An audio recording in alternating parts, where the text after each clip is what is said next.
start the. Thank you. Good afternoon, everyone, and welcome to the North Sydney Local Planning Panel, the first one for 2022. This afternoon, we have 5 development applications before the panel. The process will be that we'll hear from the applicant, and we will hear from objectors in respect of the matter for a public hearing. The first matter is the only one that qualifies for a public hearing. A public hearing requires 10 or more objections to be submitted. And so the first item is the only matter in a public session, and then we will go into the meeting for the rest of the 4 matters. I would like to advise that I declare a conflict of interest in respect of the matter for item number 4, which is One Bank Lane, North Sydney. The reason being is I would have a perceived conflict of interest in that I determined the original application, or I was on the panel at the time of when that matter was first determined. I will ask each of the panel members to introduce themselves briefly to you. As you are aware, this is an independent panel. The panel comes together once a month to determine development applications, and from time to time has a meeting for planning proposals within the North Sydney local government area. I am Jan Morell, and I have chaired the panel since its inception, even before it became mandatory by the state government.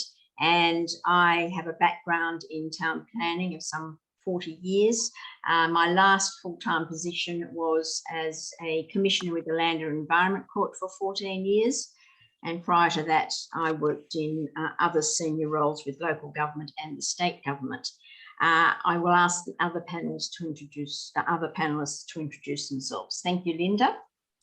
Yes, I'm Linda McClure. I've got 40 years experience in town planning across state and local government. Thank you. Ken? I'm Ken Robinson. I'm the community representative on the panel. I'm a former environmental scientist and planner for over 30 years, and I'm a resident of North Sydney. Thank you. And Grant? Good afternoon. My name's Grant Christmas. I'm a solicitor in private practice who specialises in planning and environment law. Thank you. And this afternoon we do have the assistance of senior council staff and our admin secretary. So I like to thank them for their contribution as well. The panel has had the benefit of reading all of the documentation that is on the website and reading the submissions that have made in respect to the development applications. The panel will be today considering the views of the objectors in all the matters, and we'll be hearing from the objectors in respect of item 1. The panel will then have a private session, determination session, where we make a determination on all the applications, and our decisions are on the website, council's website, no later than close of business Friday afternoon. So that's the process that we use here. So the first matter that we have on the agenda for the public meeting is that of 30 Myrtle Street, North Sydney, and this is for alterations and additions to an existing semi-detached dwelling, including a first floor addition. We have a number of people registered to speak. We have Natasha Miller. Can you identify yourself as being here? Natasha? Yes, I'm here. Thank you. We have Henrik Berglund. Yes, I'm here. Thank you very much. We have, well, we've got you twice actually, but you only need to speak the once. Kerry Barling. Yes, I'm here. Thank you. And Philip North. Yes, I'm here. You're here for the applicant. For the applicant. Yes, okay then. And we have Marianne Helmos, the architect. Are you here? Marianne? I did actually speak to Marianne only about 5 minutes ago. I'm not sure that she's wishing to. I am here, but Oh, I good. won't speak. I'm just. No, that's okay. You're observing. I understand that. Thank you. Okay, and we have also Sarah Poland, the owner of the property, I presume, Yes, and she is here to observe as well. yes, I'm here. Right. Thank you very much. All right, so we'll start off hearing from submitters, objectors to the application in the first instance, and then we will move on to the applicant. And I would ask for the applicant to respond to the issues that have been raised by any objectors to assist the panel. So Natasha Miller, can I invite you to address the panel? Yes, thank you. I'm one of the objectors that's to the rear of the property. And I know that that Kerry and Hendrik have got some detailed comments about the particular aspects of this building. The thing I wanted to add to that is that as an area concern, the concern I have is that allowing these houses generally to go all the way to the back boundary is already a big imposition on the amenity of the whole area and also the heritage values.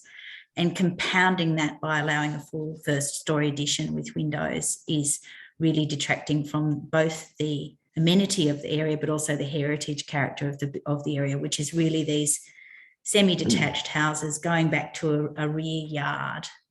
And that's how the amenity of the area and the separation of the houses is maintained, is by those rear yards being adjoining to each other. You don't have direct adjoining of buildings back to back. Right, thank you very much. That's it. Thank you. And just in terms of the heritage of the area, could you just expand on your concerns there a little? Well, what we've got in this little pocket of the Haybury district is these small workers' cottage, semi-detached cottages. They're characterised by being one story. They're characterised by going back to a laneway. And you would in the olden days have had the dunny at the back of the laneway, but that meant that you had a separation between those private areas, the houses at the back. Now, between Myrtle and Emmett, there's been a degradation of that already because the rear lane was disposed of at some point, and there's been a few battle axe blocks allowed to be built there, but they were only single stories. So you've already got some degradation of that amenity and that heritage. Allowing any further degradation of that, I think, is a problem and setting a problematic precedent for encroachments into the heritage area in that way. And I think that just detracts from the precinct as a whole, because you're further and further degrading what makes it having that character of those little houses. And it's different to the other first story additions. It's different to those because those have all been permitted within the existing roof space and not all the way to the back boundary. Right, okay, thank you very much. So our next speaker is Hendrik Berglund. Thank you. Henrik. Thank you. Yes, so my name is Hendrik Berglund and I represent our family at 23 Emmett Street that backs onto the building, as Natasha has explained as well. I also represent our two neighbours on 21 Emmett Street and 25 Emmett Street who couldn't join today.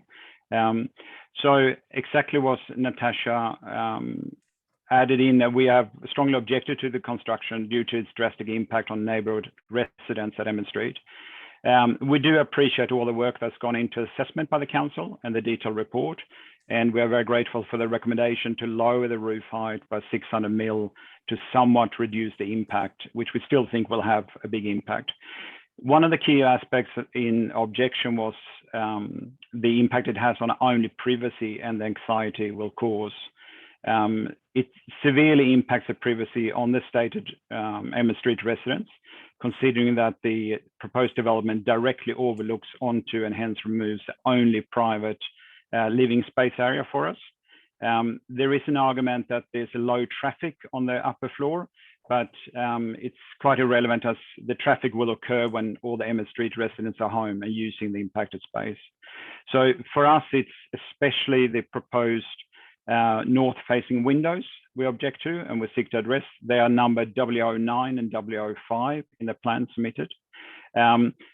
we are of a strong view that frosted glass or screening should not be accepted as a solution, as they do not guarantee privacy for impacted residents. And the immediate proximity, again, as Natasha outlined, because there's no real setback, even if frosted, will impact mental well-being for the residents, as there's no way of knowing for now or for the future residents if our privacy will be respected. And having shadows passing windows or light spillage at dark even adds to the angst, which will impact all the families living there. So we also don't see that there is a functional need or requirement for the two windows, as the areas is well served by skylights and other windows.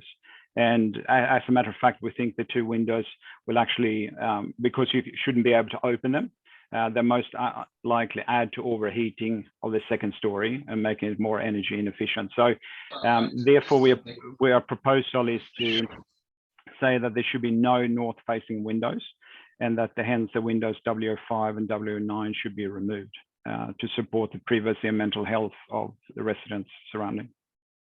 Thank you.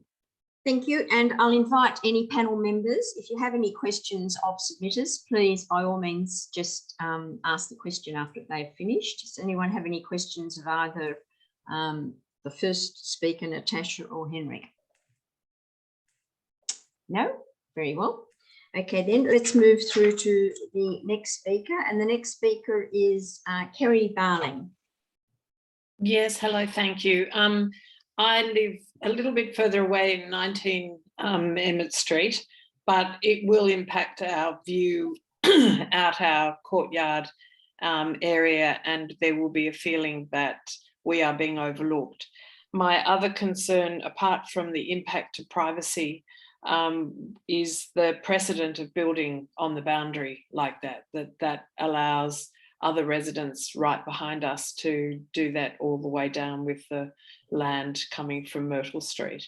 There's also another building next door to 30 that is completely on the boundary, and if once 30 Myrtle Street is allowed to do this building, will it be their next door neighbour will be able to do that as well? So they're my concerns with what's proposed. Thank you. Thank you, Kerry. Any questions? No, thank you. And that concludes the number of speakers we have in respect of this matter in terms of objectors who made submissions to the application. And you can all be assured that the panel has read your submissions made to the application. And I will now invite Philip North. And as I said, Philip, if you can respond to the objectors' concerns in addressing the panel. Thank you. Philip, are you there? Yes, thank you, Chair. I'm working from a small laptop screen, and I struggled for a moment to find the window. Right. In any case, now, so I'm Philip North from Weir Phillips Heritage and Planning Consultants for the applicant. I'll just respond briefly to the concerns of the neighbours, who I note are essentially primarily located towards the rear. So I think their concerns are generally very similar, although they relate to several properties. I would note, first of all, that of course the existing building as it stands is built to the rear boundary. So that's an existing circumstance. The proposal, which is the part of the proposal that's causing the concern, is the first floor addition, which is not built to the rear boundary, not proposed to be built to the rear boundary. It is in fact set back some 1.5 metres or thereabouts.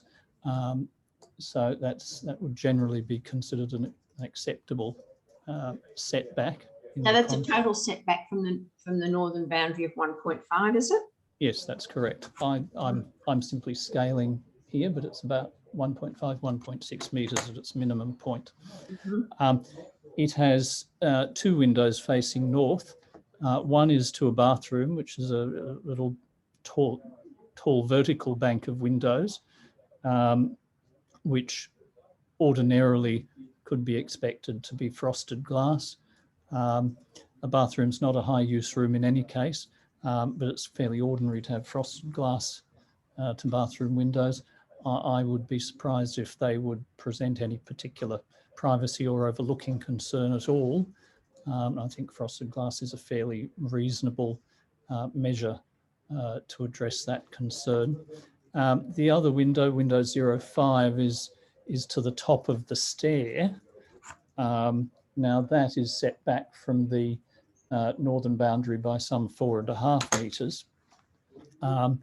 Now, when coming to the top of the stair, I haven't done a sightline analysis of this, but I'd be very surprised if anyone could see past the leading edge of the roof below into the property of the neighbours below. However, once again, that window is there primarily for light, not particularly because there's a beautiful aspect or outlook. And I don't see that frosted glass on that window would be a particular concern, certainly for the applicant. It would certainly address any concerns that the neighbours might have. In terms of the bulk and scale of the proposal, once again, I mentioned that it's not located on the boundary. It is relatively diminutive. It only occupies a small part of the overall building footprint. It's fairly narrow. Now, of course, it's not located in a pitched roof as an attic, because the existing building doesn't have a pitched roof. It has a flat roof. This addition replicates that. However, if there were a pitched roof on this building, the proposal would generally occupy that envelope.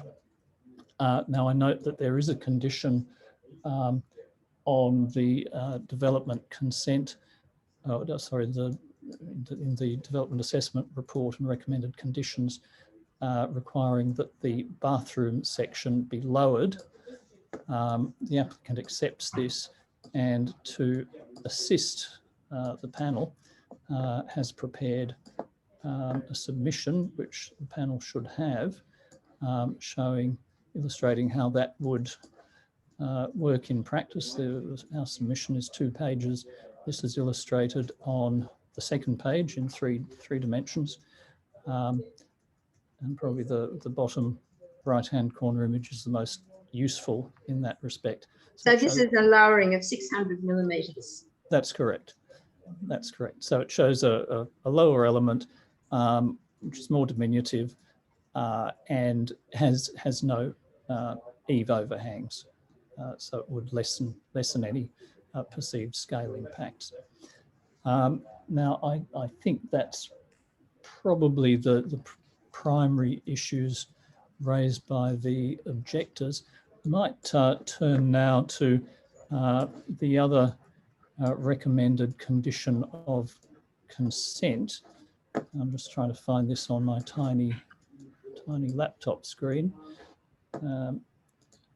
which is condition C14, which requires frosted glazing to portions of the stairwell.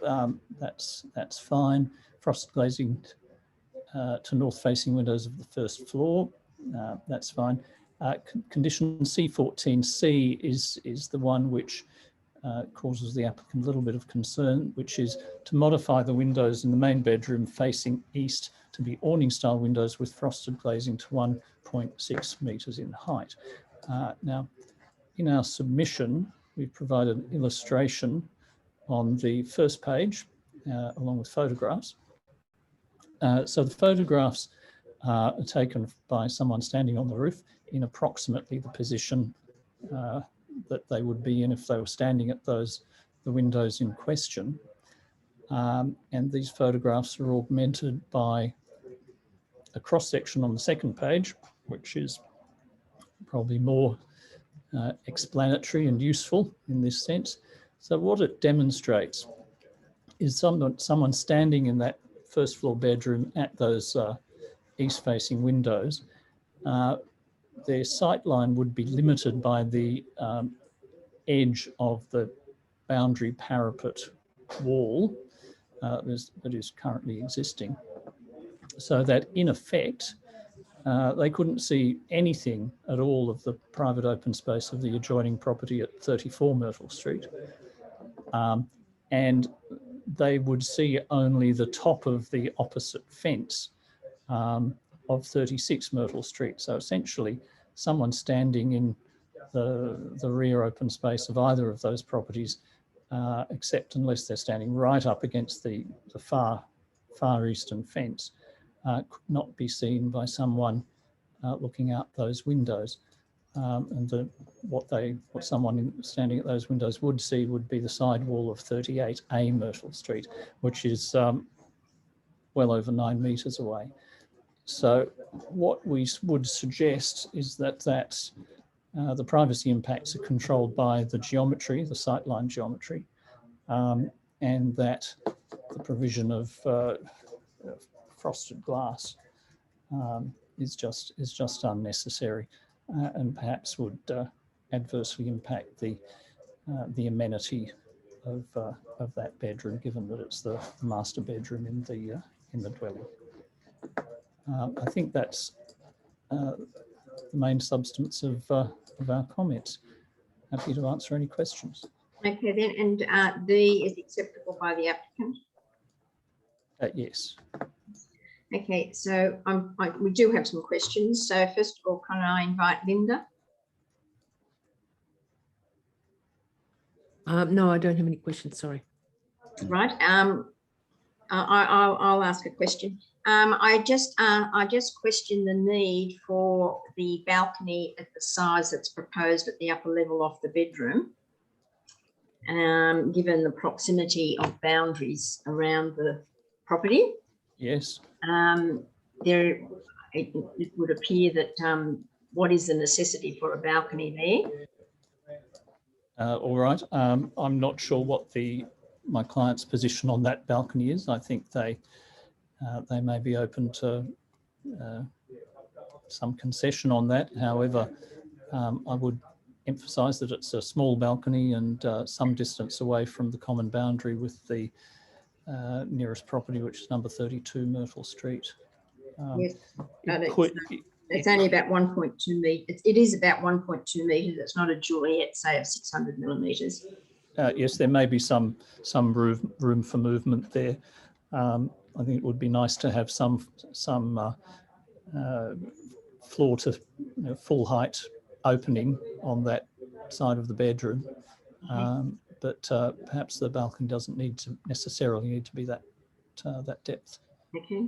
And the other question is, I'm just concerned about glazing when you speak about obscure glazing, or that it's not just or frosted glazing, that in fact it's not just where a tint is applied to the windows, but in fact that they are properly frosted in terms of the glazing itself, as opposed to just a tint.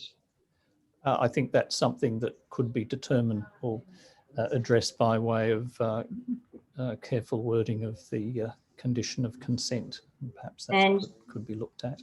And given what we heard from one of the objectors, the need for a bank of windows on the ensuite as opposed to perhaps just a high level window. I understand, I think there's a skylight to that bathroom as well. There is also a skylight. Yes. So the necessity to have a bank of windows there. I think in addition to a skylight, skylights aren't generally openable. So I think it's important to have at least one window that can be opened. So perhaps the full bank of windows may not be absolutely necessary. And certainly I'd argue that at least a highlight window would be desirable. But once again, should these windows be fitted with frosted glass, I would think that that would address all privacy concerns. And of course, it is a bathroom. People generally do want privacy in their own bathrooms, and I think would be disinclined to remove any frosted applied film. Yep. Okay. Very well. And then you've just said a highlight window would be acceptable. So now I'm open to be contradicted by my client if they disagree with anything. Well, they'll have the opportunity to perhaps object. And similarly with the the glazing to the other northern window, which was one was WO5 and one was WO9 from memory. That's the stair. Yes, the stair. Mhm. The stair window. I really doubt that even if it were not frosted, that it would have any privacy impacts. But once again, I think translucent glass to that window would be perfectly acceptable. I mean, the thing is that it is a 2-story close to a rear boundary, and there at the moment there would be no light spillage whatsoever from anything within rear gardens, and so I just question the need for the size of, or the to ensure that there would be appropriate glazing or permanent shutters affixed to the outside. Shutters could certainly be another option to be considered. Okay, can I invite other members of the panel to have questions, that they may have questions? Mr. Christmas. Yeah, thank you, Jen. Philip, there's some of the dimensions on the plans are a bit lacking. I just want to clarify this bank of windows on the first floor facing east. Yes. What's the distance? What's the distance of those windows to the common boundary between the subject site and 34 Myrtle Street? It seems to be about 3.5 metres, but I've only got an A4 copy of the plan, so yeah. I can't scale them as such. Can you assist with some dimensions? I'm only looking at them on my computer screen. Yeah. I'm also scaling. I have calibrated my screen. Okay. So it should be accurate to within about 50 mils. And I scale it at 3.4 metres. I think that'd be about right. Yeah. For certainty of any consent, I suppose it'd be desirable to have a dimension there. I'm just, I suppose, comparing it to the width of that first floor. I mean, I calculate the first floor to be of an area is about 3.5 by, I mean, there are dimensions 8.7, which is about slightly over 30 square metres. But in terms of that distance, I suppose. So there was a reference, I thought, to 9 metres, a sight line.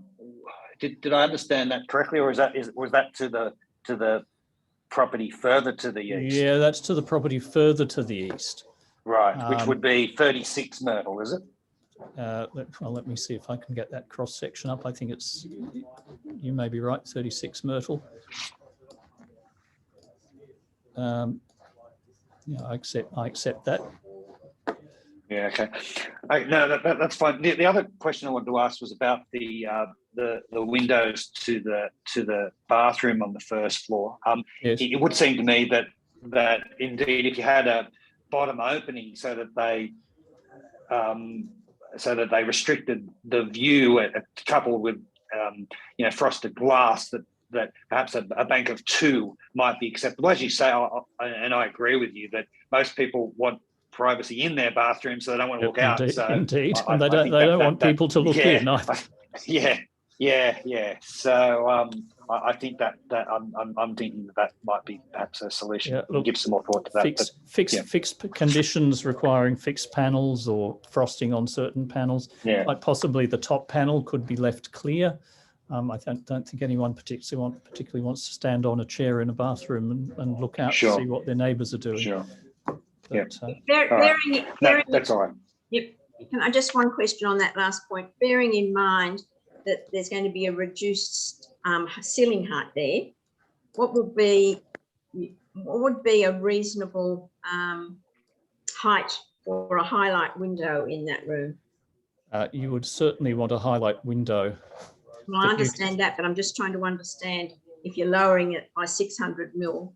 Yes. What height that will then be at? Just bear with me, Chair, while I find, here we go. I'll do a little calculation. I think for a highlight window, you certainly want the sill to be no lower than about 1.65 metres. I'm about average height. My eye level is about 1.65 metres. I understand what the average is. I was just wondering whether you could obtain that within that space, but we can come back to that. I'll just see whether any of the panel members have questions. Ken? No, just to clarify with the window above the stair, is there a skylight proposed there to get the light in, or is that an option instead of the window? Let's have a look. There isn't a skylight above the stair. However, the stair does have west-facing glazing as well. So there is sufficient light anyway. Oh, it has multiple opportunities for Yes. for light. Okay, thanks. I have no other questions. Thank you very much. And Linda? No, thanks, No? John. Yep. Right, very well. Okay. Thank you for that. And the panel will be making its deliberations later in a closed session. But I'd like to thank all of the objectors and submitters who made submissions on this to assist the panel and to understand the relationship with other properties. And I'd also thank the applicant for their assistance in this matter. And as I stated, we will be making a decision later today and it'll be on the website by Friday, close of business. And would I be able to just say a couple of words, please?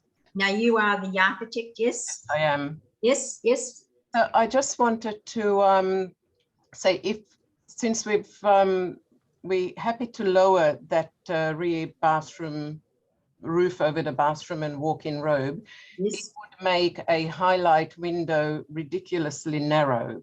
Well, that's what I was wondering. Yes. So the windows we've got there, we're happy to have just the top part opening and the whole window frosted. The window actually sits on the side of the vanity. So it's not something you can actually stand in front of and look out. You'd have to bend over the vanity bench and look to the right.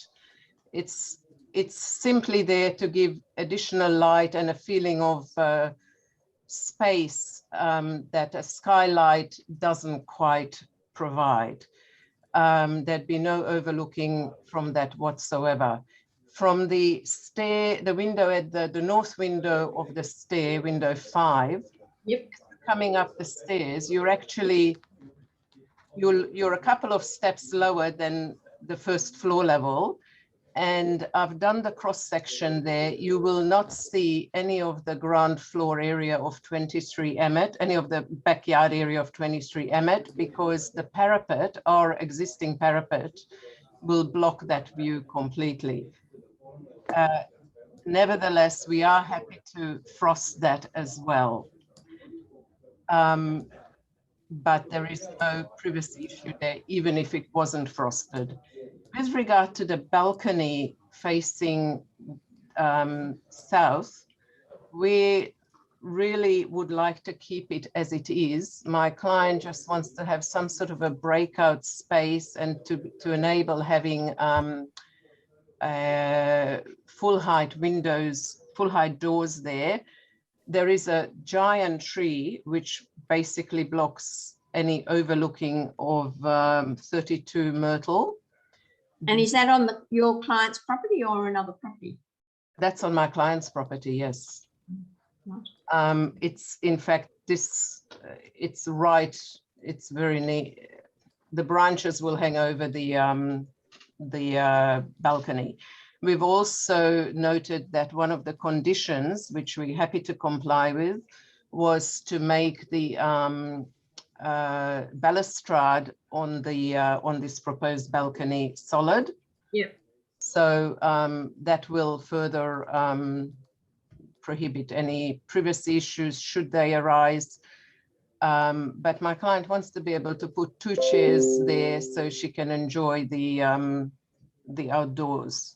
This property, as you can appreciate, doesn't have much outdoor space at all, and there's not much we can do about that. So we would very much like to keep that balcony size as is. And I don't believe reducing the size would make any difference to any potential privacy issues whatsoever. Also, the 2-page submission that we have made, which Philip has spoken about, shows that the windows looking from the main bedroom, it's not just that they don't we don't see into the backyards of 34 and 36 Myrtle. There is no real privacy issue whatsoever looking north or northeast, if you like, because of the existing vegetation, which is basically blocking any view whatsoever, and they're very distant views anyhow. We've got very generous setback on the top on all sides. And just one last thing, the windows facing west on the stairwell, just in terms of the light spillage, they basically face a blank wall right on the boundary, the adjoining property's blank wall. So there is no issue there either. Okay, right. Thank you. Thank you Could I very much. ask a Clan? Yes, Jan- Jane. Sorry, Yeah. just in relation to that bathroom, can you just explain if there's a reason why the window W9, instead of facing north, couldn't be put on the western wall of the bathroom? The reason we faced it north is because on the west wall, we've got, that's where the vanity is, and there'll be a mirror above the vanity, as is fairly usual. Right, okay. But But there's no reason why it couldn't be put there. Because then it has no views to anyone other than a roof.